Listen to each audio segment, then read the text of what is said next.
I bought this camera twice in a matter of 6 months. Let's talk about it in this video.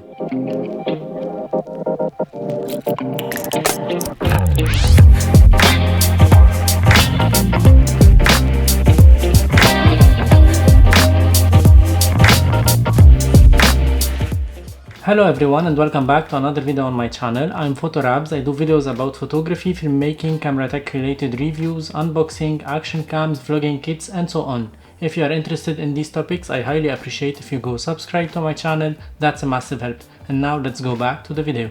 2 years ago I got myself my first 360 camera, the Insta360 One X2, and it was a great camera. I used it a lot. It was always in my backpack. I filmed lots of behind the scenes of my photo shoots with that camera.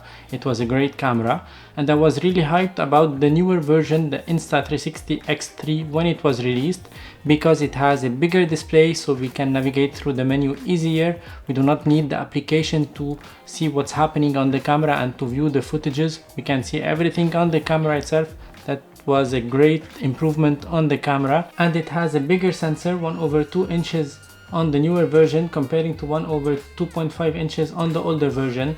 So the decision was really easy. I sold my Insta360 One X2 and got myself the Insta360 X3 directly. When I first got this camera, I used it few times and I did not notice any improvement on the image quality comparing to the older version, to the One X2.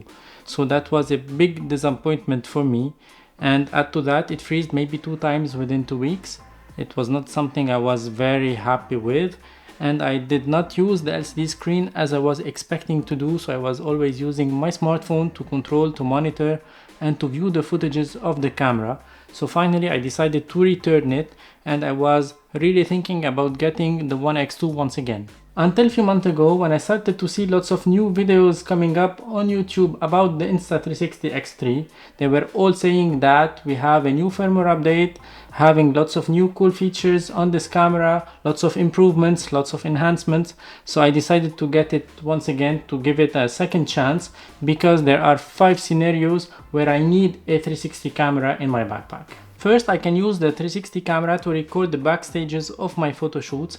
When I started to post regularly on YouTube, I started to post videos coming up from the Insta360 One X2, the backstages of my portrait photo shoots, and I was really enjoying it. I do not care about the framing, the settings. I start recording and I can reframe later on.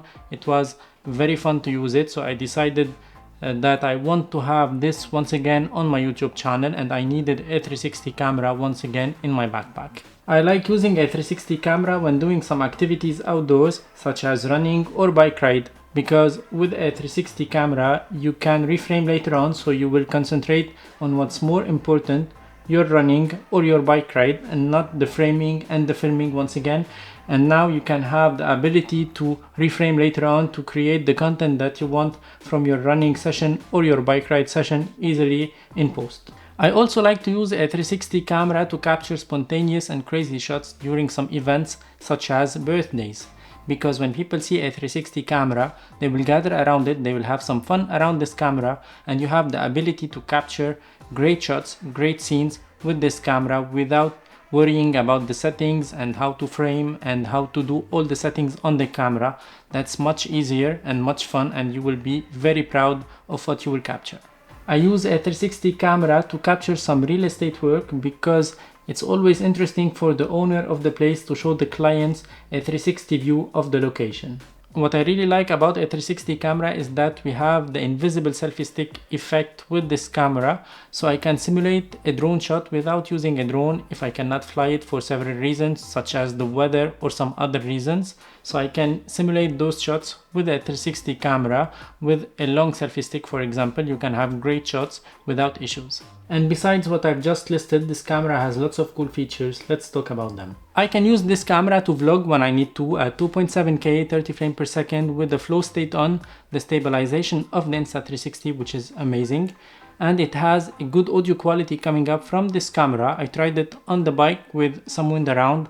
I'm testing now the Insta360 X3 that I got recently.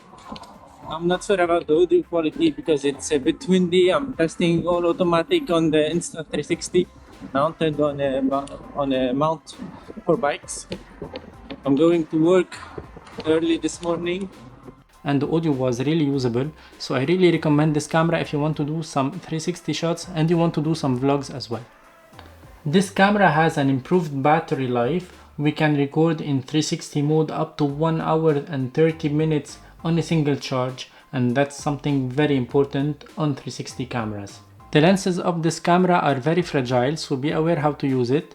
It's not an action camera, but you can use it underwater because it's a waterproof one, just like the 1X2 and the 1X, the first version. You can capture great things even underwater. After all the updates, I can say that this camera did not freeze even once during the last few months of using it. That's an amazing update on this camera, and we got an update for the pure shot, and now we have great images and great colors coming out from this camera directly through the application, of course. That's something that I really appreciate. And what I really like about this camera now during the last update is that now we can reframe the shots on the mobile application and transfer all the files to the computer, to the studio app, so we can reframe and we can continue editing on the computer. That's something very good, very interesting on this camera, and it's a real game changer for this camera. Even though it has become much better than when it was released, but Insta360 still have lots of place, lots of room to enhance and to improve on these Insta360 cameras. For example, the transfer of the footages from the camera to the smartphone is very slow. You have to add the extra module from the Insta360 for about 70 euros in order to get this process faster, and I don't understand why, because the camera is already expensive at 540 euros approximately to the day I'm recording this video. I do not understand why you have to pay 70 euros more to have the capability to transfer the file faster to the smartphone. I wish it was directly included in the camera with this price range. Add to that, all the accessories for the Insta360 cameras are very expensive. That's why all the third-party manufacturers are focusing their production on the Insta360 cameras, because for example, why paying 130 euros for a 3-meter selfie stick while you can get it for less than 40 euros elsewhere? That was it for today. Thumbs up if you like it, subscribe to my channel if you haven't already done it. I made a video about this camera, comparing it in a vlog situation with other cameras. I invite you to go check it, I'll put the link here.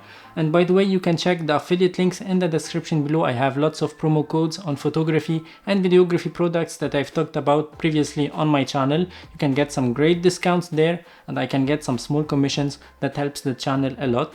And see you in another one. Ciao for now.